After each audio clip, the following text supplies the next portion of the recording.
Eu estou olhando aqui na sala, estou vendo um bando de pé de jabuticaba. Né? E é tudo, ó, e quem plantou? Foi o Luiz Orlando ali lá no começo com as ideias dele. Né? E comigo foi a mesma coisa. A primeira vez que eu conheci o Luiz Orlando foi o Mauro Teixeira levou você lá para conversar comigo. Né? E aí nós fomos tomar café na Parasito, lá na sala da Débora. Aí eu comecei a contar o que eu tinha feito no doutorado, aquela coisa toda. Ela falou, eu tenho uma solução para isso. Né? Acho que todo mundo escutou o Luiz falar, eu tenho uma solução para isso. Né? E com a solução veio um problemaço, mais de um, que é uma parte da história aqui do Cetenano. Tá? Que a gente tinha? Então, eu vou contar, o que eu vou fazer basicamente, eu não vou falar muito de projetos, essa coisa toda, eu vou contar como é que o SMS se desenvolveu ao longo desses anos, porque o desafio nosso era um pouquinho diferente do resto do pessoal. Todo mundo aqui sabia fazer nanotubo, sabia fazer grafeno, sabia fazer coisas com materiais. Né? A gente não sabia fazer segurança, saúde e meio ambiente com nanomateriais. Né? Era uma tecnologia, era uma ciência que não existia. A gente sabia toxicologia, a gente sabia. O pessoal da farmácia sabe fazer testes toxicológicos. A gente consegue fazer protocolos de segurança para material molar, gramas por litro. Né? Nanomaterial não é gramas por litro, é partículas por alguma coisa. Né? Ele não difunde como se difunde uma solução. Né? Cada local dessa sala tem uma concentração diferente de nanomateriais. Como é que eu rastreio o nanomaterial?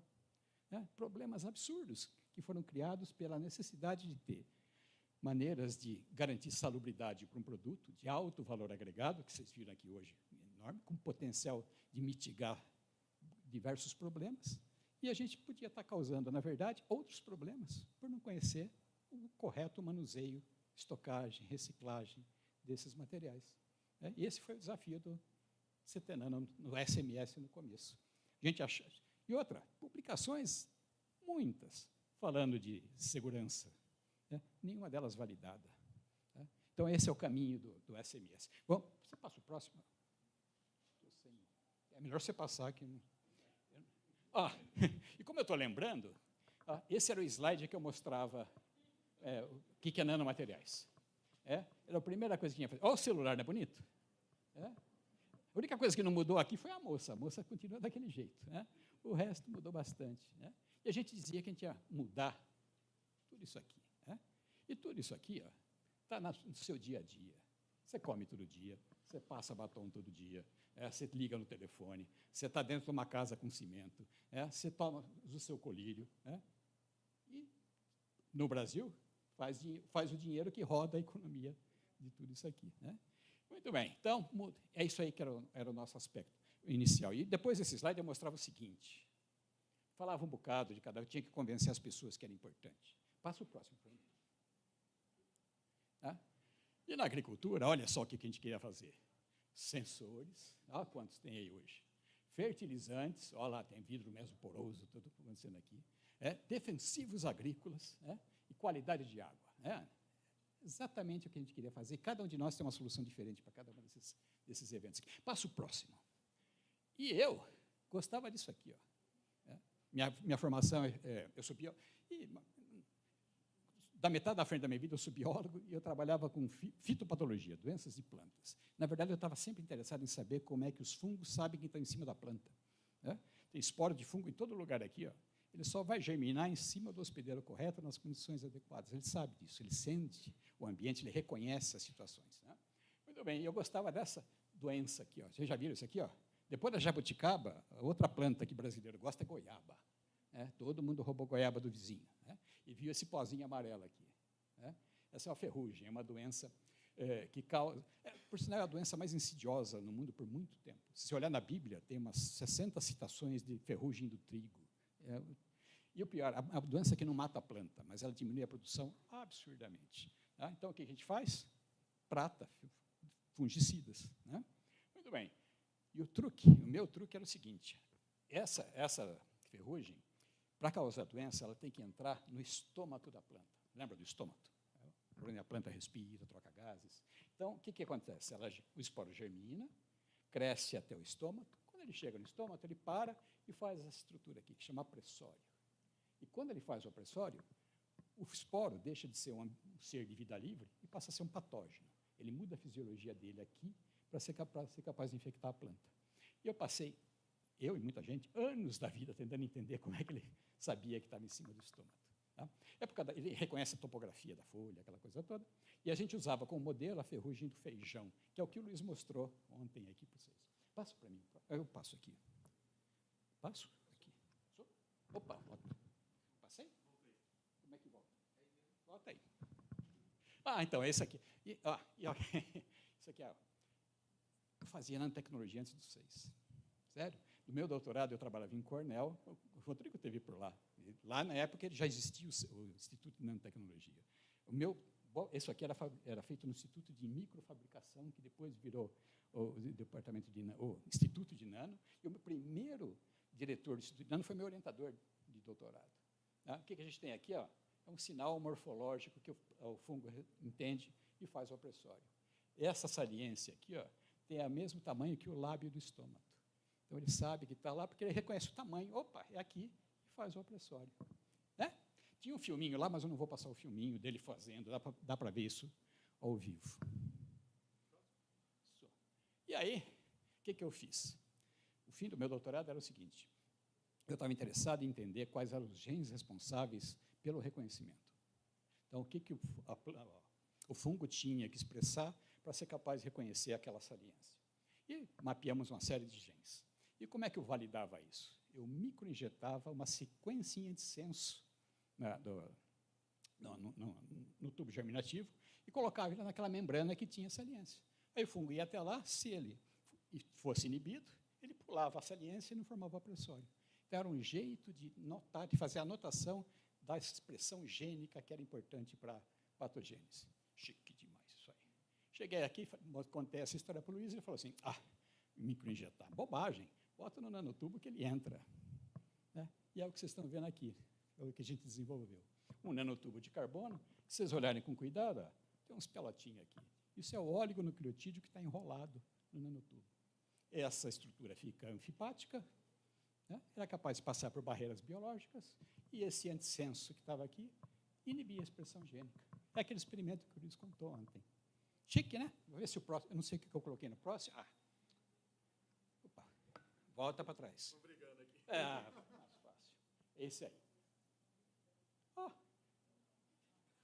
Vai. Melhor fica aí você. E eu fiquei altamente... Vai, aí agora. Está vendo? Bom, vou contar o resto da história. Ontem o Luiz mostrou aquela foto, mostrou as folhas, e vocês acertaram, o que é raríssimo, né? Aquilo é prova de fitopatologista, achar o sintoma. E o que eu tinha ali, então? Um produto agora que era capaz de inibir, né, uma doença de plantas. O Brasil, um dos maiores produtores de riqueza é o agronegócio, e a gente gasta, em média, na produção agrícola, 60% do custo é fungicida. Tá? E com os custos associados à mitigação ambiental. Você tem uma série de outras mazelas associadas ao uso de fungicidas. E o nosso produto é melhor que fungicida. Vamos usar. Né? E foi assim que começou a história do SMS. Eu ia ter que... Como é que eu faço isso funcionar? Eu tinha que pulverizar esse material no ambiente. Né? E, como pessoas responsáveis, a gente sabia que não podia, a gente não tinha nenhum parâmetro para identificar a salubridade desse tipo de produto. Pior que isso, a gente tinha um outro produto aqui no centro. O cimento nanoestruturado com nanotubos de carbono. Né? Cimento, primeiro tem uma pegada de carbono absurda, é 1 para 1. Para produzir 1 quilo de cimento, você libera 1 quilo de CO2. E outra, é o segundo produto de maior tonelagem usada pelo ser humano, só perde para a água. Então, é uma quantidade absurda, um custo energético imenso, uma pegada de carbono grande. Então, o Luiz também tinha um problema grande. E outra, a gente ia viver dentro dessa caixa aqui. Com o nanotubo ali presente, o pedreiro ia ter que furar, a gente ia ter que lixar, a gente não sabia como ia lixiviar, se ia estar presente com a gente. Então, 2 produtos de alto valor agregado, com impacto social imenso, né, que ia funcionar, inclusive, para pagar as pesquisas que são feitas no país, porque é isso que a gente tem que fazer. A gente tem que gerar recursos para...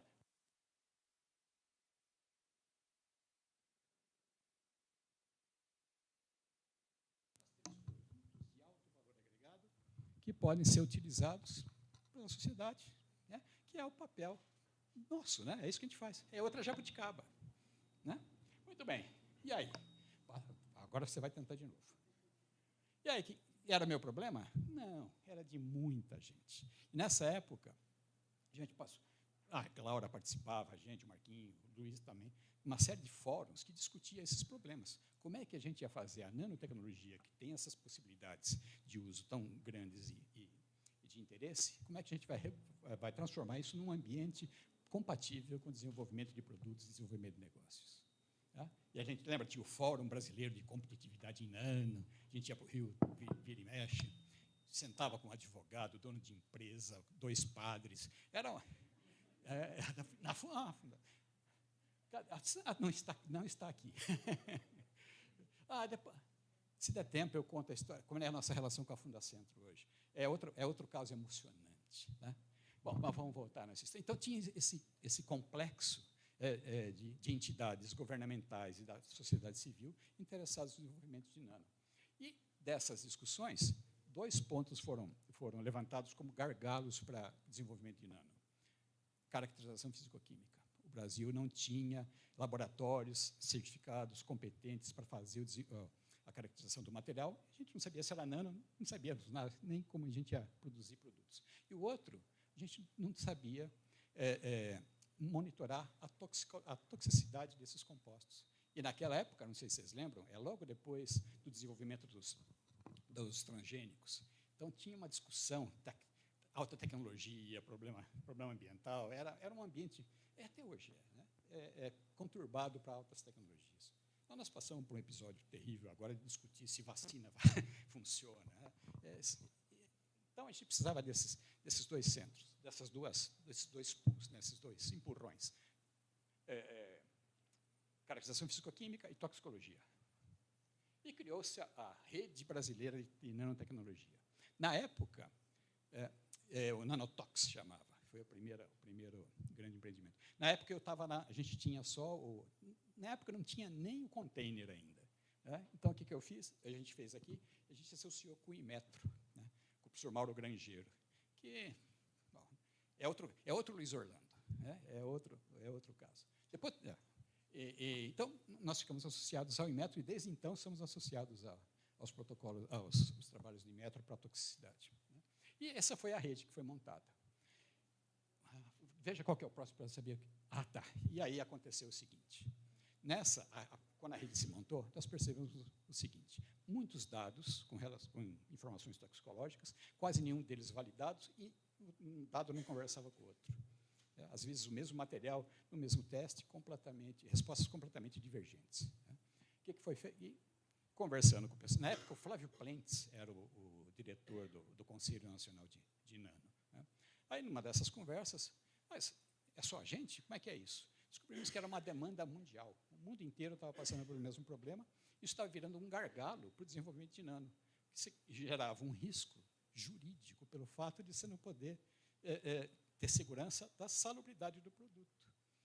Então, a discussão na época era criar um marco regulatório, né, e depois uma rede de controle de segurança para nano. Era um problema mundial. O que nós fizemos? Todos nós. Nessa época, éramos 12 instituições. Né? Foi feito, então, uma pesquisa mundial a respeito de que projetos o Brasil podia se associar para contribuir para o desenvolvimento de protocolos de segurança. E decidimos por esse aqui, pelo NanoReg. Né? Vai para o próximo. E o problema do NanoReg era isso. Não vou traduzir, mas, basicamente, os dados não batiam, a gente precisava tomar decisões, e estava começando a aparecer produtos de base nanotecnológica, então tinha um pool de mercado, e a gente não conseguia responder na mesma velocidade. Então, ia causar uma estagnação do processo produtivo de nano do ponto de vista mundial. Tá? E se não tiver isso, não tem produto. Né? No mercado em geral, a gente usa o princípio da precaução. Sem dado, sem segurança, não há produto. Então, muitas dessas ideias que a gente estava tendo aqui não iam chegar a fruto, ia virar um problema, um exercício acadêmico, e não é o que a gente quer. Né? Próximo. Bom, essa era a história. Acelerar o processo regulatório através de respostas científicas, né, para gerar credibilidade e poder atender à velocidade do desenvolvimento de produtos. O próximo, e aí, agora e aí o que acontece? O que a gente está fazendo? O que a gente sabe fazer aqui? A gente sabe fazer isso aqui, ó. Dado científico. A gente é muito bom nesse trem. Né? O que é um dado científico? A primeira coisa que ele tem que ser inovador. Ninguém publica nada que já foi publicado. Inclusive, é um problema ético. Em biologia, repetir experimento é um problema ético. Né? Se você já tem o resultado, para que você vai matar o ratinho? Tá? Então, sempre tem que ser inovador. A gente usa o quê? Protocolos experimentais, né? E a gente valida contra os controles do seu experimento. Então, é o seu laboratório inteiro, menos uma variável, tudo controlado. Né? Geramos dados. Né? Esses dados vão servir para quê? Para o desenvolvimento de produtos de interesse industrial, talvez. Né? E eles são diferentes dos dados gerados aqui. Primeira coisa, eles são secretos. Né? Estão patenteados, eles são protegidos. Né?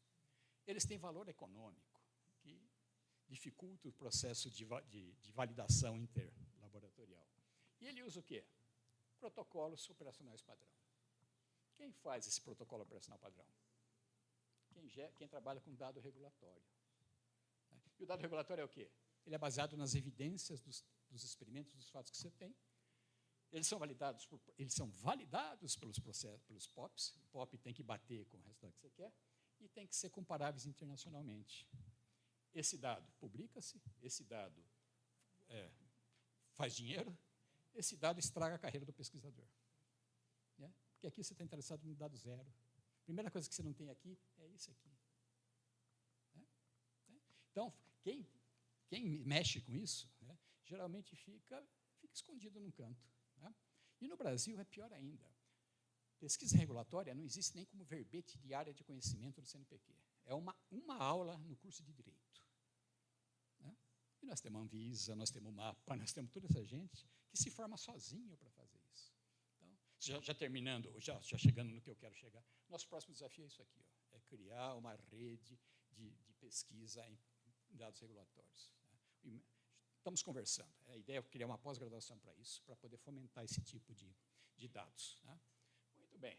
Então, era esse ambiente que a gente tinha, e toxicologia em nano, é complicado por um tanto.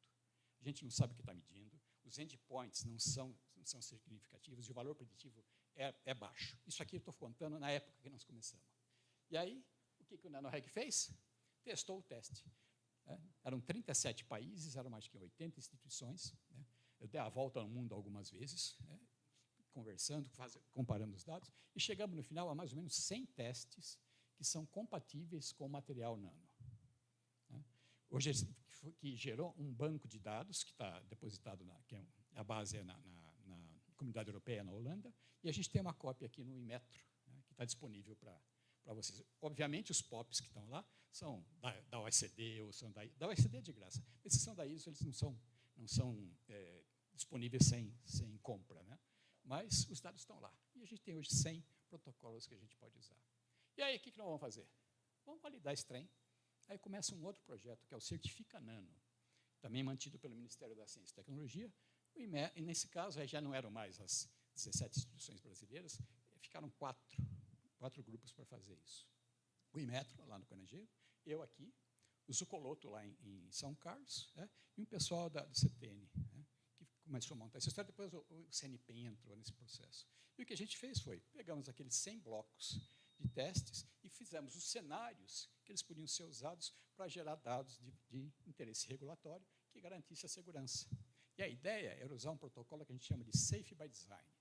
Então, eu ia fazer a validação econômica associando os riscos ambientais, trabalhistas, associados ao desenvolvimento. Que a ideia era fazer o quê? Com que a pessoa que está interessada no desenvolvimento de produto de base nano soubesse de antemão quais seriam os gargalos, os pontos que teriam que ser tocados, e validar isso do ponto de vista econômico para a gente ser capaz de dizer vai para frente ou não vai, para evitar desenvolver alguma coisa que eu fiz lá com o meu nanofungicida, que nunca vai ser usado.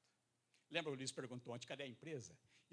Aquela patente foi licenciada para uma empresa de Goiás interessada em desenvolvimento de produtos de alta tecnologia para o agronegócio. Veio a pandemia, né? ficamos sem dinheiro, a empresa foi vendida para uma multinacional, que a primeira coisa que fez foi acabar com com o PID. E essa é outra coisa que por isso que a gente tem que ter pesquisa regulatória nacional, porque senão você perde a soberania sobre o seu destino tecnológico. Você é obrigado a aceitar os protocolos de segurança internacionais, você perde o direito de legislar sobre a sua própria saúde. E é isso aí que é pesquisa regulatória, é distribuir para a sociedade, no valor justo, o custo que ela teve no desenvolvimento do produto.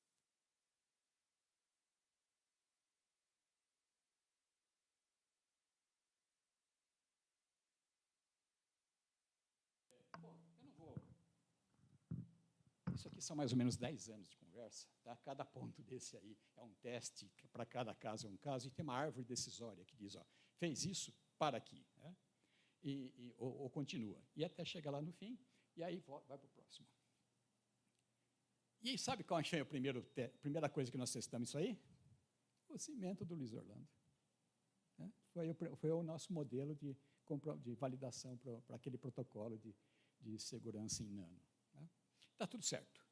É igualzinho, não tem risco aumentado em relação ao cimento normal. Tá? Então, é isso aí. Aquela ideia inicial lá de vamos fazer nanotubo, vamos fazer alguma coisa, gerou, no fim, um protocolo para uso nacional. Isso é uma outra contribuição silenciosa que o CT Nano não vê. Né? É mais uma jabuticaba, né? É mais uma coisa que está indo. Então, o que nós queremos fazer agora? Vai para o próximo? Eu vou contar esse caso. Isso aqui é para introduzir a Carla daqui a pouco. Você está vendo essa figura espetacular? Está vendo? Isso aqui é um pé de soja. Né? O modelo que eu gosto de usar aqui é soja e arroz. Tá? É uma leguminosa, uma gramínea, interesse econômico, bonita. Qual a soja que você gosta mais? Não, nem jeito. E essa aqui? Essa está normal, tá? Normalmente soja é desse jeito nessa idade. Né? Olha essa aqui. E o Luiz entra para melhorar, ele coloca um vaso mais alto que o outro, tá vendo? Que é para você ter certeza que você está na... Não ter dúvidas. Na verdade, é outra história, porque o Luiz é tão emocionado com as coisas que ele está querendo levantar que nem troféu da Copa do Brasil. Né? Muito bem, então, o que é isso aqui? Nesse vaso tem um produto que nós estamos desenvolvendo, é vermiculita grafitada. Vermiculita é um silicato, né, de alta expandido, né, com alta áurea superficial, que a gente usa em vasos para melhorar a aeração. Né? Então, quando vocês compram esses vasos prontos, geralmente tem um pouquinho de vermiculita, na faixa de 10%. E a ideia é que fique mais aerado, e outra, ele retém água. O que o Luiz Orlando, com o grafeno que ele produz a partir de PET, está fazendo? Está recobrindo essa vermiculita. Então, a área superficial aumenta mais um pouquinho. E a retenção de água melhora também. E aí nós se juntamos com dois outros malucos, né, Luiz? O Geraldinho é pior que nós dois. Com o pessoal da ecologia da universidade, da UFMG, que tem um projeto espetacular na cadeia produtiva de mel, né, no semiárido aqui de Minas Gerais. O que acontece? Esse pessoal produz própolis verde. Própolis verde tem um valor agregado absurdo. No Brasil, tudo que produzir exporta-se, né, é caríssimo do ponto de vista geral, o chinês leva tudo embora. Né? E o que acontece? É que ele é produzido a partir da seiva, produzido por uma planta que chama bácaris, o alecrim do campo, né, aquele da música. Né? O alecrim do campo. O alecrim do campo tem uma série de vantagens, né? Só que tem um problema, ele não fica florido o tempo todo. Né? E no semiárido, o que acontece? Tem um período que ele não está produtivo. Por quê? No semiárido chove, tem água suficiente, só não tem água suficiente o ano todo. Ele é semiárido por causa disso, tem água e depois não tem. O produto do Luiz Orlando faz com que a água fique retida no solo. Aí o alecrim fica lá, aí a abelha vem. Aí você pega a seiva, aí você faz própolis verde e vende para o chinês e paga o Luiz Orlando depois. Tá? Então, essa é a nossa ideia, que a Carla vai mostrar para a gente um pouquinho do desenvolvimento, da fase de desenvolvimento que nós estamos agora. Tá? O próximo, tem mais um. Tá. E eu tenho... Todo mundo mostrou fotografia das pessoas. Eu não faço isso, sabe por quê? Porque sempre falta a fotografia de alguém, ou a pessoa está com o cabelo ruim, ela fica brava. Tá? Todo mundo sabe quem é, que está nessa história, mas tem que contar os parceiros gerais, e, em particular, eu vou falar um pouquinho desse cara aqui. Ó. O que aconteceu ao longo da história? Não é sensacional para isso. Como é uma base científica e tecnológica elevada, a gente não passou por problemas que outras tecnologias passaram. né? Porque foi a gente mesmo, somos nós mesmos que estamos fazendo. Então, quando começou a conversa, a Cláudia até falou do pessoal da Fundacentro. A Fundacentro é a fundação do Ministério do Trabalho para a Segurança do Trabalhador. Quando começamos a falar, meu Deus do céu, ainda tinha... Bom, Marquinhos já foi embora, senão eu falava o nome da pessoa aí. As pessoas tinham realmente uma ojeriza a nano. Não, vai dar errado. Tinha um pesquisador, inclusive, que fazia uma propaganda danada de ruim, né, sem saber. E aí, o Ministério Público do Trabalho foi provocado. O que eles fizeram? Fizeram um grupo de trabalho para estudar segurança do trabalhador e nano. E lá foi esse povo que estava aqui. Grangeiro, eu, Zuca, aquela turma. E hoje a gente é consultor desse pessoal aqui, ajuda eles já temos algumas demandas, não posso falar porque é jurídico, mas virou um parceiro grande na intenção. E é a tal da cadeia lá, né? Estamos realmente montando para a Nano um parque tecnológico de produção, de registros, de controle, pensando em segurança em todos os níveis. E esse cara aqui, é o primeiro, é o cara que mais vai ser exposto. No meu fungicida, se um dia chegar lá, o cara que pulveriza é quem mais vai respirar. Aqui nesse centro é o Luiz Orlando, o cara que mais tirou no tubo até hoje. Né? Então, é realmente importante.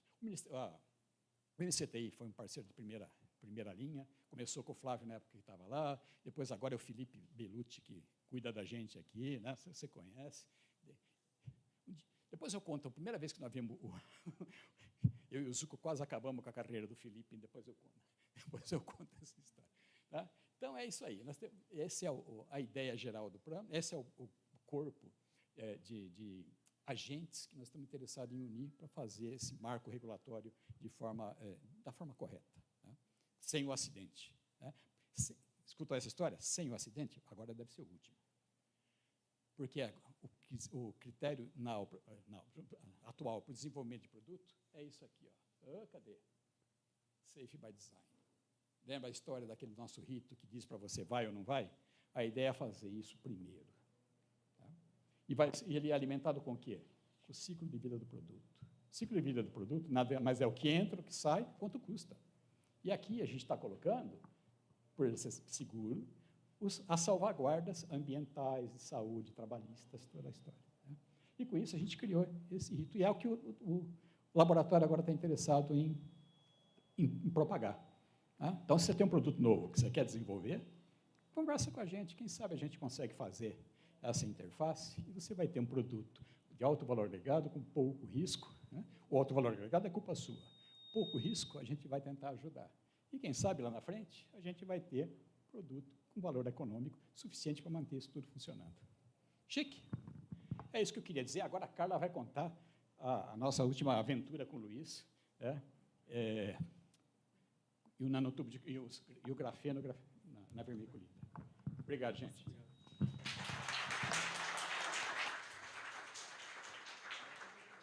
Professor, é esse aí, esse mesmo.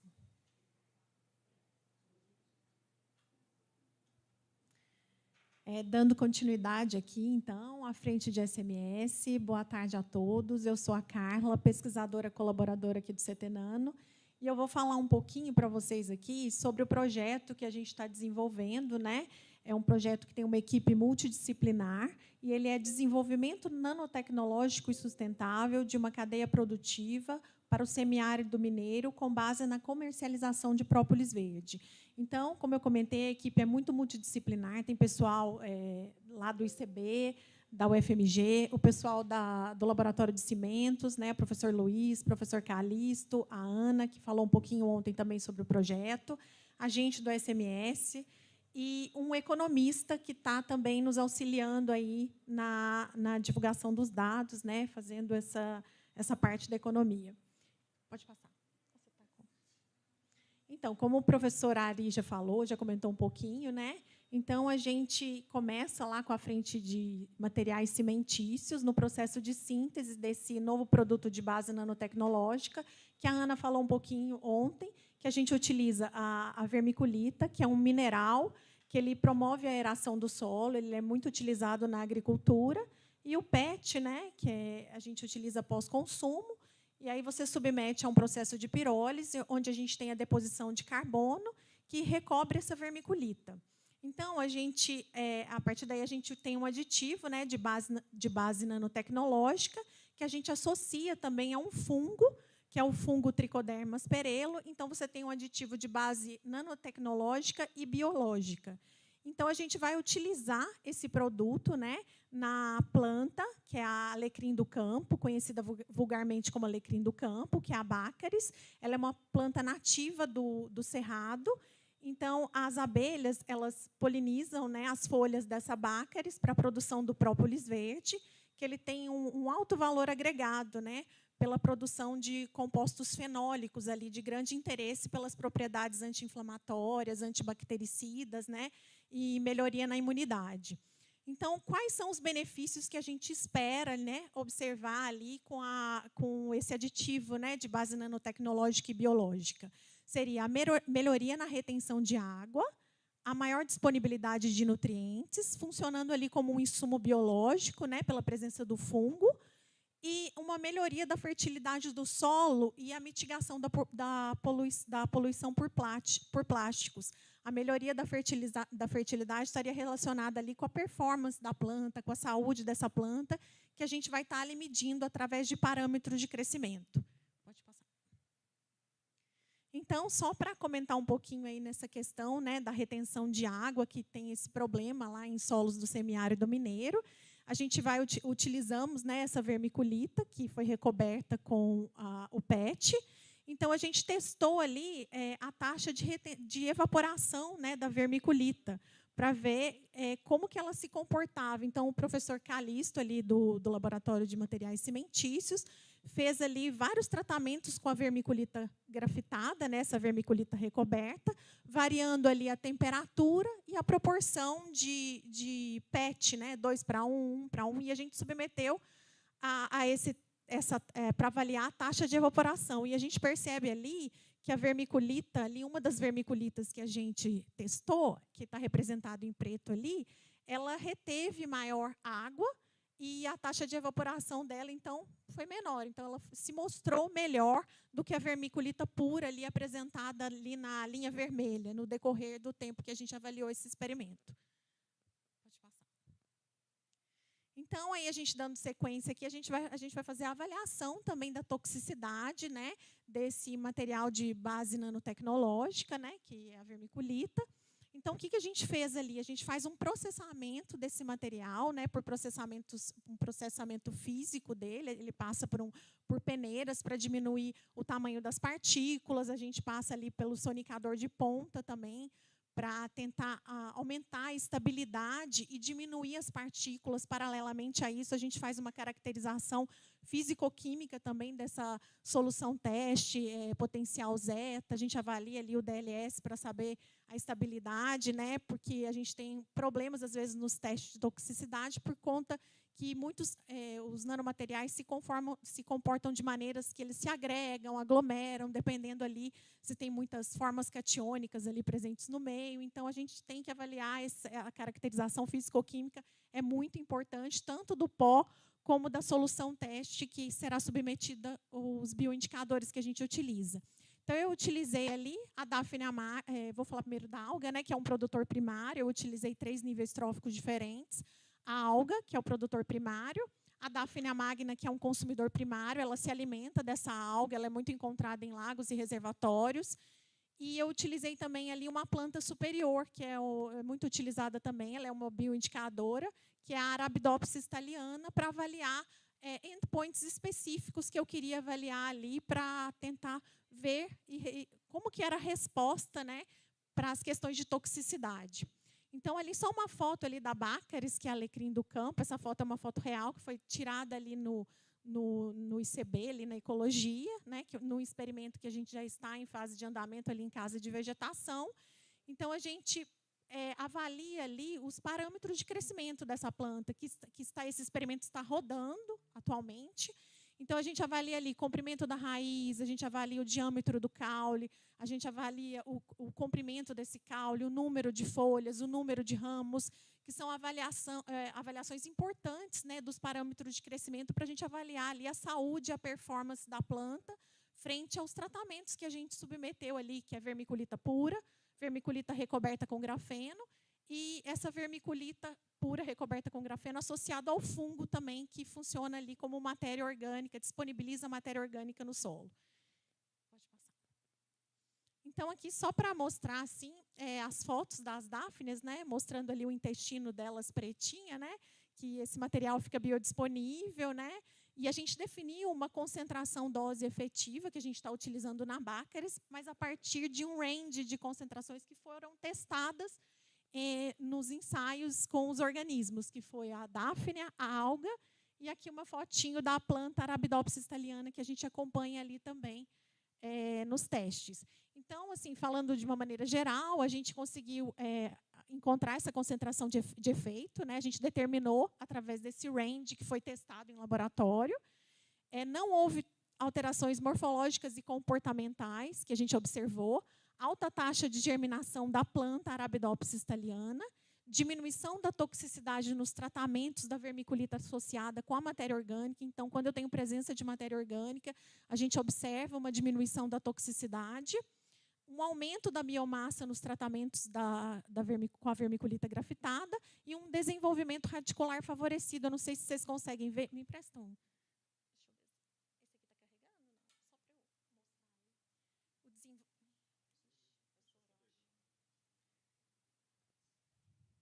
Não sei se a imagem ficou boa, mas só para mostrar aqui em placa, aqui com a, deixa eu ver. Aqui só para mostrar o comprimento da raiz que a gente mede. Então, são parâmetros que a gente tenta avaliar ali, né? Acho que não.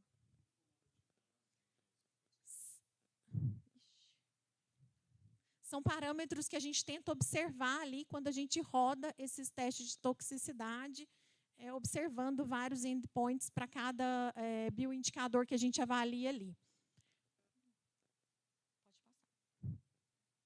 Então, como a professora Ari já comentou aqui, né, da importância, né, do Safe by Design no processo de inovação tecnológica, de base nanotecnológica no nosso caso aqui, a gente identifica os perigos e minimiza o risco desde a concepção desses novos produtos de base nanotecnológica, apoiando sempre nos princípios, né, da segurança e da sustentabilidade. Então, ali, o que a gente avalia nessa nanossegurança? A gente identifica ali os perigos e os pontos críticos que estão relacionados à exposição à saúde humana e à saúde ambiental. A gente identifica os cenários de exposição e as vias de exposição, via inalatória, qual que é a maior via ali de exposição que tem um risco, né? E a gente faz uma avaliação do risco, que é o perigo versus essa exposição. E também a gente utiliza os princípios, se baseia muito nos princípios da sustentabilidade, observando, né, a melhoria de aspectos econômicos, tentando que esse produto seja mais seguro e o mais sustentável, essa nova tecnologia, né? Aspectos econômicos, que seja um processo de desenvolvimento mais viável, no sentido da gente reduzir os custos e melhorar a qualidade de vida, pensando em aspectos sociais e utilização dessas novas tecnologias na sociedade. E a gente avalia também os aspectos regulatórios, como o professor já comentou, né, dessa importância do marco regulatório, a gente estar se baseando, né, nessas normativas ISO, OECD, os POPs, para a gente ali se basear realmente nesses aspectos regulatórios para tentar garantir a segurança e a sustentabilidade desses novos produtos que estão sendo desenvolvidos, né, de base nanotecnológica, seja aqui no centro ou em qualquer outro lugar. Então, aqui só para representar um pouquinho, né, como que a gente avalia, né, essa questão da segurança, a gente faz ali a avaliação do ciclo de vida do produto, observando ali um questionário de avaliação mesmo desses pontos críticos que estão relacionados à emissão desses nanomateriais. Então, ali no nosso projeto, a gente está observando ali a síntese, né, dessa vermiculita recoberta com grafeno, observando ali quais são os pontos críticos relacionados à emissão, à maior emissão de nanomateriais. E aí a gente faz também, paralelamente a isso, o monitoramento aéreo dessas partículas, quantificando essas partículas no ambiente, quando você está tendo ali o processo de design desse novo produto. Então, a gente faz uma quantificação e a gente ali consegue observar, através das medições, o tamanho dessas partículas, que esse aparelho capta, né, valores numa faixa respirável, né? Então, a gente vê, só ilustrando ali.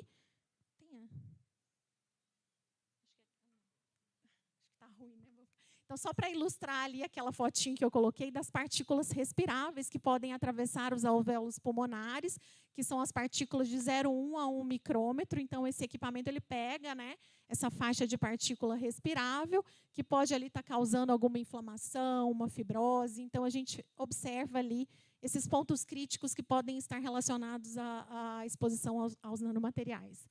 Pode passar. Então, aqui, né, para finalizar, assim, comentar um pouquinho, é o nosso experimento que está sendo executado em casa de vegetação. São vários tratamentos ali, só para ilustrar a nossa foto. E eu agradeço aqui pela atenção de vocês. Obrigado, Carla. Obrigado, professor Ari, também. Alguém tem pergunta para a Carla, para o professor Ari, dentro do que foi passado aqui? Não? Teremos agora, então, a apresentação da spin-off da Neotec com a Lívia. Por favor, Lívia. O professor Rodrigo pode ajudar aqui, por gentileza? Vamos trocar o passador de slides. Agora vai funcionar. Deve ter algum botão que foi acionado acidentalmente. Aqui.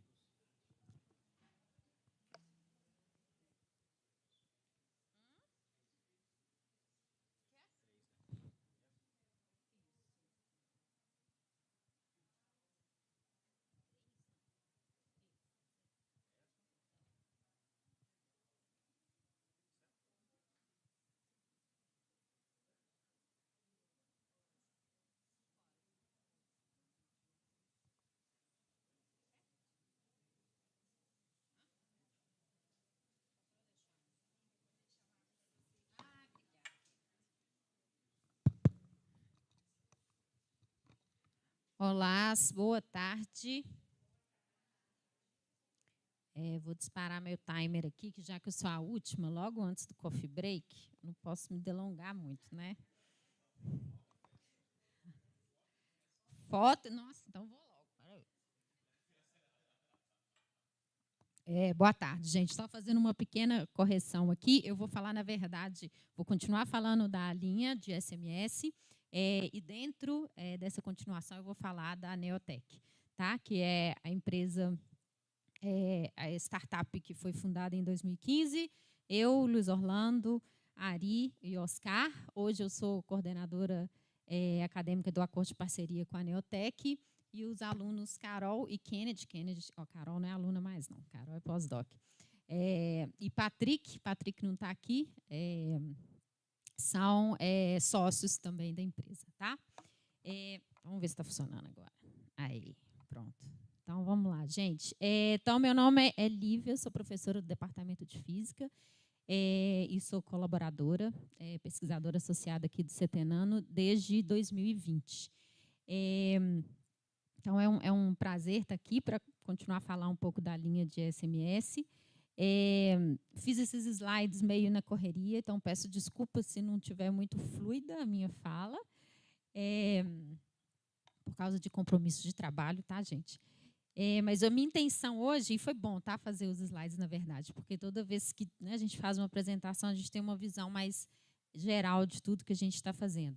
E foi bom, assim, porque consegui perceber o quanto que o CETENANO realmente tem um poder de fomentar e estimular muito a criação de novas tecnologias, tá? Pensando na linha que eu vou falar com vocês agora, ela foi introduzida aqui no CETENANO em 2020 e hoje, né, a partir dos slides de hoje, eu posso dizer que essa linha tá bem estabelecida, tá? E está com frutos que eu acho que estão alinhados com todas as missões e objetivos do CETENANO, que é desenvolvimento de nanomateriais, transferência desses nanomateriais para o mercado, dessas tecnologias, a criação de mão de obra especializada, né, para o país, né, publicação acadêmica, publicação de patentes. Então, eu acho que está no caminho certo. Tá? Então, na verdade, também é um agradecimento ao CETENANO, tá? Essa apresentação. Ih, olha lá. Não é possível, gente. Não, então o pau está aqui. Ou está nisso aqui. Então vamos lá, eu vou apertando aqui. Então tá. Então, essa linha, que é a linha de nanopartículas de ouro e suas aplicações fotônicas, ela está dentro da frente de saúde, meio ambiente e segurança. E tudo começou com a entrada dentro do laboratório de SMS de uma plataforma chamada Plataforma BioCert, que começou a ser desenvolvida lá na física em 2016, mas que a convite do Ari, ela veio para dentro do SMS em 2020 e que, ao longo dos anos, se transformou, se consolidou nessa linha aqui, que é uma linha de nanopartículas de ouro e aplicações fotônicas em geral. Tá? Então, hoje a gente fala não só dessa plataforma, que é uma plataforma de sensoriamento, como vocês vão ver, mas também em outras aplicações, tá? Como terapia fototérmica, drug delivery, bioimaginamento, entre outros. Tá? Então, aqui só uma foto aqui dos nanobastões. Hoje a gente tem uma produção escalonada e controlada de nanobastões em todo o espectro visível.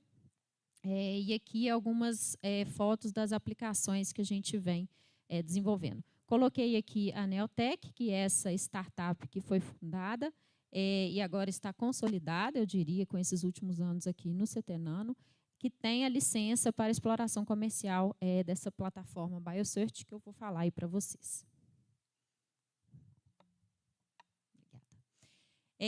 Bom, então, aí só falando um pouco da motivação dessa apresentação, né? Então, o que eu quis trazer foi, claro, apresentar a linha e as potencialidades do CETENANO e dessa linha dentro do CETENANO, um pouco da história do desenvolvimento dessa plataforma BioCert, que foi quem motivou, né, a criação dessa linha, os desdobramentos dessa plataforma, e aí a gente teve o estabelecimento dessa produção escalonada dos nanobastões de ouro e novas aplicações. E, por fim, todos os projetos foram captados e ainda estão em desenvolvimento, todas as parcerias que foram fomentadas, tecnologias transferidas, e etc., e perspectivas futuras. Antes de falar disso tudo, eu gosto sempre de trazer a equipe. Tá? Então, a equipe relacionada a essa linha. Tá? Temos mais pessoas no SMS, como a própria Carla aí acabou de apresentar para a gente. Mas aí eu trouxe o pessoal da linha de nanopartículas de ouro. Então, somos eu, Ari, Luiz Orlando, claro, um dos pais disso tudo, né? Professor Oscar, que é pesquisador colaborador, e aqui são os sócios da Neotec. Trago aqui uma linha de parceiros. Tá? Então, a Ana Carolina Lage, que é parceira nossa da Fiocruz, utiliza as tecnologias e os insumos que a gente desenvolve. Rose, que é de Federal de São João, foi pós-doc daqui e hoje é um dos braços de desenvolvimento de tudo que a gente faz. Claudilene, que é da UFO, também está com um aluno dela aqui, então estamos abrindo um braço lá na UFO. Aqui é o Bira, que é do Departamento de Física, que é o meu grande parceiro aí de desenvolvimento de técnicas fotônicas. Professora Ive, da UFOP, que é a mais nova usuária da nossa plataforma também. Dois grandes parceiros da Invent Vision, que é quem produz todo o hardware nosso, fotônico. Aqui são os pós-docs, né? Então, é um time bem multidisciplinar. Então, tem Carol, que é mestrado, doutorado em microbiologia comigo, Amanda, que é bioquímica. Aqui os doutorandos estão Kennedy, da física, Maria Luísa, da física, Nick, de doutorado em inovação, Tati, já te pus, segunda vez, hein, Tati, já te pus aqui como doutoranda, não tem como mais fugir. Emerson, Fabiano, desculpa. Fabiano, que é doutorando, mas lá pelo DCC, e acabou de ser, vamos dizer assim, sequestrado pelo grupo para fazer toda a nossa parte de data science, para a gente poder finalmente colocar a plataforma num nível TRL 7, 8, para poder ter uma usabilidade totalmente autônoma. Lívia, da microbiologia, que estão os mestrandos e os ICs. Tá? Patrick, da física, Luane, física, Pietra, física, Enzo, da física, farmácia, Thales, da farmácia, e Bia, biologia. Certo? Então, tá bom. E aí eu já repito esse slide aqui, Pode passar para mim, por favor. E aí vocês vão ver todas as pessoas que estão aqui, ó, agora destacadas, que são pessoas que foram agregadas nesses últimos 5 anos aqui no CETENANO. Tá? Então, para vocês terem ideia como o grupo cresceu, como o grupo vem se consolidando com todo esse apoio aí do centro. Então, falando um pouco da plataforma BioSearch, eu adoro essa foto foi na época da Covid, a gente ganhou um projeto significativo nessa época, então, né, teve muita divulgação. Eu gosto muito dessa foto porque parece que as meninas estão na maior seriedade, mas, na verdade, elas estão rachando de rir aqui, tá? Então, eu adoro essa foto, levo para qualquer lugar. Aqui é um dos protótipos da nossa plataforma, tá? E o que é essa plataforma? Então, é uma plataforma que funciona via sensoriamento óptico, utilizando nanosensores de ouro. Tá? E ela tem aplicação em diversas áreas. Tá? Então, ela nasceu visando aplicações na área farmacêutica e áreas biomédicas, mas ela tem aplicações no monitoramento de solo, de controle de qualidade de água, detecção de doenças, mas também aqui toxinas, patógenos, monitoramento e controle de qualidade de comida. E aqui, ó, principalmente, que é um novo braço que a gente vem consolidando, que é o apoio no desenvolvimento de fármacos. Então, é uma ferramenta bioanalítica, tá? Baseada em nanosensores ópticos, que ajuda aí no estudo da interação entre biomoléculas, que é algo fundamental tanto para a pesquisa básica quanto para a área industrial, farmacêutica, tá? E que fornece informações que as técnicas padrões hoje não fornecem, né? Que são técnicas como cromatografia, métodos de fluorescência, etc. Além disso, é uma tecnologia também que possibilita o desenvolvimento de testes diagnósticos portáteis, do tipo POC. Vou falar muito rapidamente aqui, gente, para a gente não precisar entrar em tanto detalhe técnico, mas o que é o importante, né? Então, quando a gente fala em sensor, a base de um sensor é um transdutor, né? Que é um material que vai emitir um sinal de forma direta quando alguma coisa se ligar nele. Tá? Então, o transdutor dessa tecnologia são nanobastões de ouro. Tá? Então, a gente começou a fazer essa síntese de forma um pouco atropelada, conturbada, mas fomos fazendo, né, lá na física. E quando a gente veio para cá, para o CETENANO, um dos objetivos era a gente conseguir fazer isso de forma mais controlada. Né?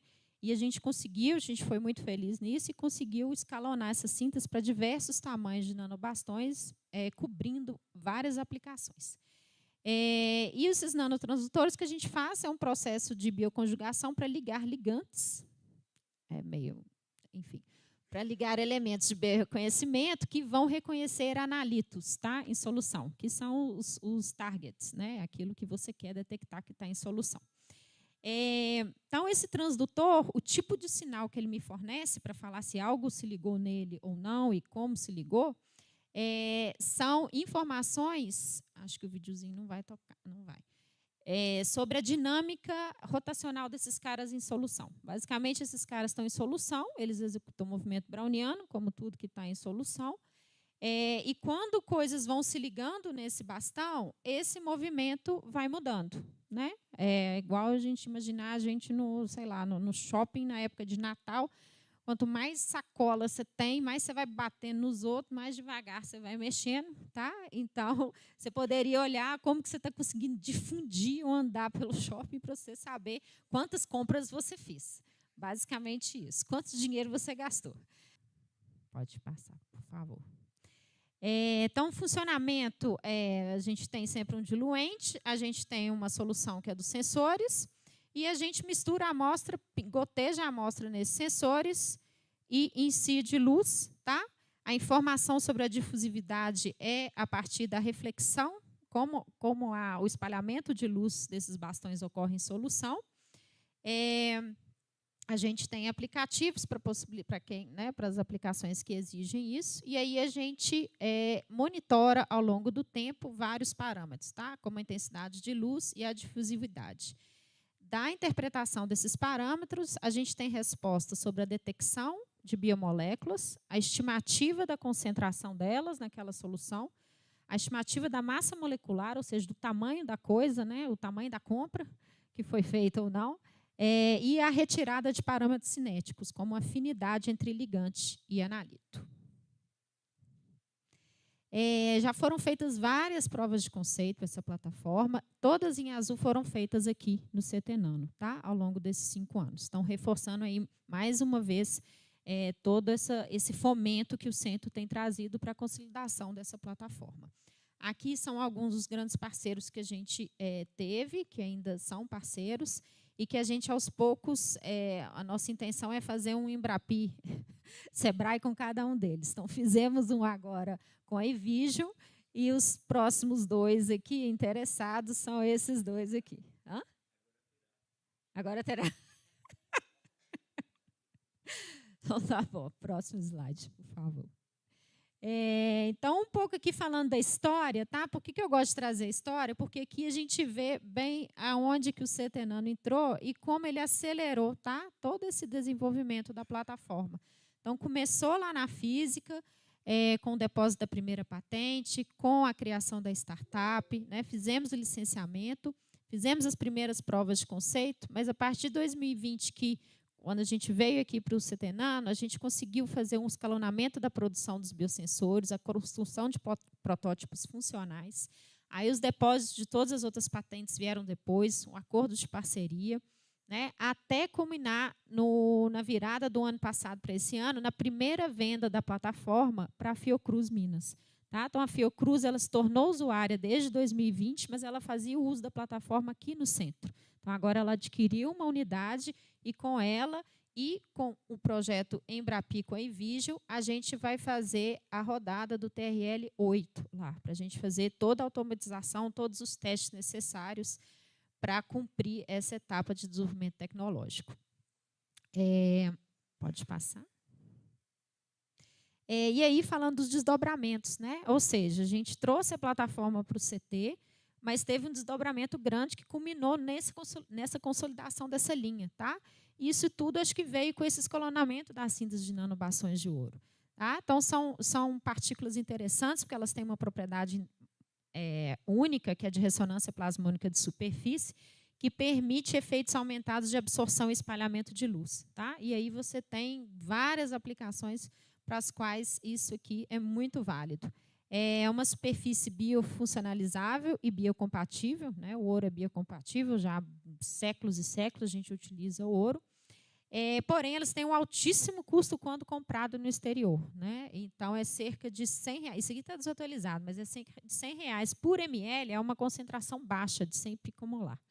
Então, hoje a gente tem como serviço dessa linha a síntese e bioconjugação desses nanobastões de ouro por um custo bem menor. Pode passar. Aqui, então, a síntese foi escalonada utilizando reagentes de baixa pureza. A gente mesmo faz a purificação desse reagente, porque senão ela fica cara. Então, hoje a gente tem a capacidade aí de fazer 10 litros por dia, nessa concentração de 100 picomolar, e um custo atual de R$8 por ml. Tá? Então, bem inferior àquele de aquisição no mercado internacional. Então, aqui só mostrando a ficha técnica dos materiais e mostrando que a gente consegue sintonizar os nanobastões de ouro com tamanhos em todo o espectro visível, tá? Possibilitando várias aplicações. Eu estou te atrapalhando. Mais 5 minutos, gente. Estou valente aqui. Então, demais aplicações, tá? Então, hoje em dia, né, quando a gente vê assim, num panorama na literatura, né, estado da arte, vai ver assim, quais são as principais aplicações de nanopartículas de ouro, tá? Na área biomédica, por exemplo. Então, a gente tem diagnóstico, que eu acho que é um trabalho que já está muito consistente aqui para a gente. Tem terapêutica, imageamento e delivery de drogas. Né? Então, a gente começou a criar tanto, né, os sensores, né, e as partículas para a terapia fototérmica, quanto também os equipamentos, tá? Ou seja, os equipamentos fotônicos para esse tipo de aplicação. Deram origem a esse primeiro paper aqui, e é o trabalho de doutorado da Malu. Malu não está aí. Bioimageamento, tá? Então, desenvolvimento de biomarcadores para imageamento em tempo real de células cancerosas. Aqui a gente ainda está apanhando, né, o trabalho de mestrado da Luane para a gente entender fisicamente mesmo quais são todos os processos de fluorescência de nanorodas, para a gente ter um melhor controle sobre o uso desses caras. E para Drug Delivery, foi um trabalho em desenvolvimento com o professor André Mancecini, o pessoal lá da Biologia, /Farmácia. Então, desenvolvimento de nanocarreadores de drogas neuroprotetoras para eventos de isquemia cerebral. Ok, bom, então, tendo falado isso tudo, eu gostaria de resumir aqui um pouco os resultados alcançados nesses 5 anos, tá? E quais são os novos horizontes que a gente imagina aí para frente. Então, nesses últimos 5 anos, foram 11 projetos de pesquisas aprovados e desenvolvidos, e alguns ainda em desenvolvimento. 3 projetos em prospecção, 2 em Bapri Sebrae e mais um Petrobras, que não sai metade, já sai, não sai. 5 parcerias com instituições de pesquisa e empresas que estão bem consolidadas. 5 patentes depositadas, sendo uma licenciada. 4 artigos publicados, tem um submetido aí aguardando. 4 dissertações, uma tese de doutorado, mais uma tese de doutorado concluída, e essas aqui são em andamento, mais 4 dissertações e 2 doutorados em andamento. Tá? Então, acho que é isso.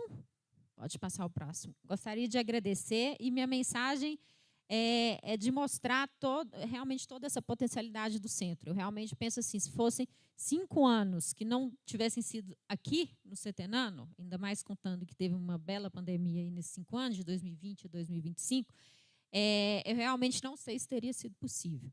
Então, acho que a minha mensagem aqui é de agradecimento e de reconhecimento, né, da qualidade de todas as pessoas que compõem esse centro. Então, obrigada. Parabéns, Lívia. Nós que agradecemos a sua participação. Estamos chegando... Alguém tem perguntas para a Lívia? Perguntas? Não temos. Estamos chegando, então, ao final do nosso evento, né? Esperamos aí que tenha sido de muito aprendizado e conexões para todos. E para as considerações finais, né, para as palavras finais, gostaria de convidar aqui, antes da gente fazer a nossa foto oficial atualizada, né, gostaria de chamar aqui à frente o nosso coordenador, o professor Rodrigo Gribel, e também a nossa vice-coordenadora, a professora Glaura Goulart Silva, para as suas palavras finais. Pessoal, Glaura, chega aqui. Antes das nossas considerações finais, eu queria chamar a turma de operações que, né, organizou todo o evento. Né, então, o meu agradecimento infinito. Por favor, todos venham aqui. Quem está faltando? Luísa, Marina. Cadê o Marcelo? O Marcelo é o líder aqui, né? A liderança aqui do Marcelo. Vamos tirar uma foto, gente. Momento importante. Estão todas aqui? Tem que fazer a chamada aí. Quem está faltando? Todo mundo? Gente, esse pessoal foi brilhante e realmente tenho só a agradecer a eles.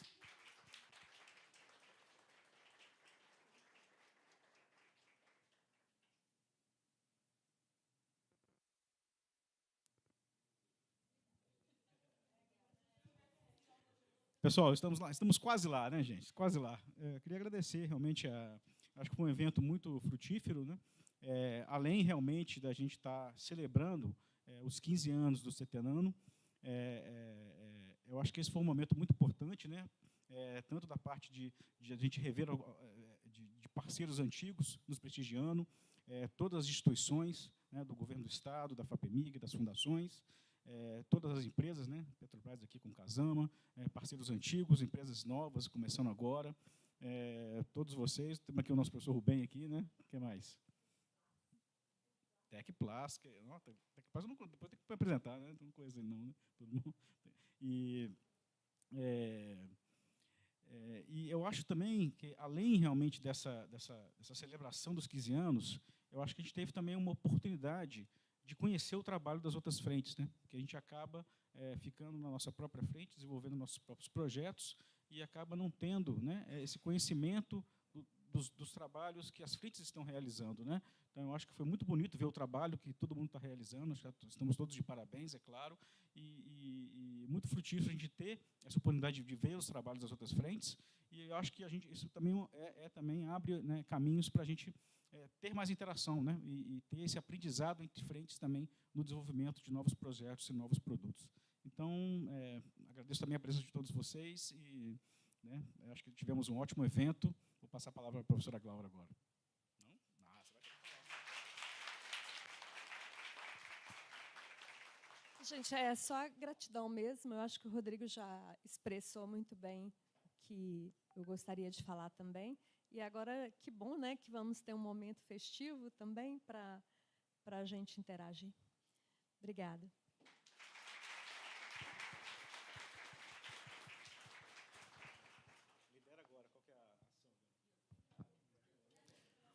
Vamos mais uma palestra? Vamos.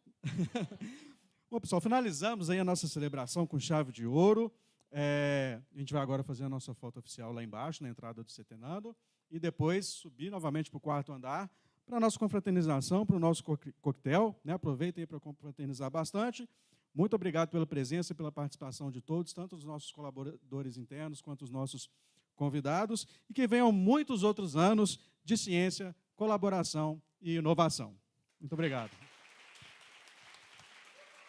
Agradecer também o pessoal da equipe técnica aqui, o Jonathan, o Tiago, a Ana, cerimonial, a Flávia, fotografia, toda a equipe também, sempre ajudando aí, apoiando, cobrindo um ou outro evento. A gente sabe que é feito de detalhes, né? E sempre a gente tenta aí fazer o melhor possível para que tudo saia bem. Muito obrigado mesmo.